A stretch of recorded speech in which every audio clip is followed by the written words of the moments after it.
আমার পক্ষে আর সম্ভব না ফিরে আসা।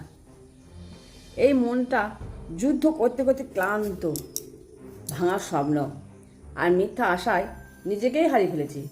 হয়তো এখন শুধু একটা হাসির মুখোশ পরে বেঁচে আছি।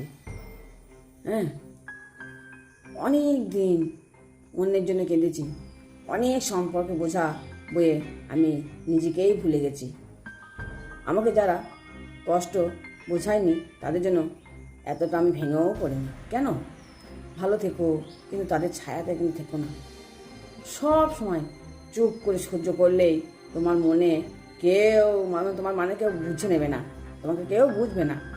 তাই এবার একটু নিজেকে ভালোবাসো। হ্যাঁ, এতদিন তো সবই করলে দেখলে, তাই সত্যি কথা আমি নিজেও পাল্টে গেছি। এই কারণেই নিজেকে ভালোবাসো। নিজের জন্য কিছু করতে চাইলে করো, কিছু শিখতে চাইলে শেখো। ভালোবাসা মানে যদি কেবল ত্যাগ হয় না, তবে নিজের জন্য বাঁচাটাই সবচেয়ে দরকারি সিদ্ধান্ত। হ্যাঁ, ভালোবাসা যদি ত্যাগ করতে হয়, আমার ভালোবাসার দরকার নেই, আর নিজের জন্য বাঁচাটাই দরকার। আমার সবচেয়ে দরকারি সিদ্ধান্ত এটাই। আমরা এত বাজেভাবে ক্ষতিগ্রস্ত হয়ে যাচ্ছি না দিন দিন, আমি নিজেকে একটু পাল্টানোর চেষ্টাও করছি। আমি আয়নায় আর কি নিজেকে যতটা সুন্দর দেখি না, লোকেরা আমাকে তার থেকেও 3 গুণ বেশি সুন্দর বলে, অভিনয় করে, সত্যি কথা বলে না। তুমি আসলেই সুন্দর, বিশ্বাস করো না।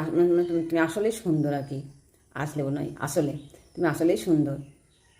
এগুলো মন করা কথা, মন রাখার কথা, কিচ্ছু না।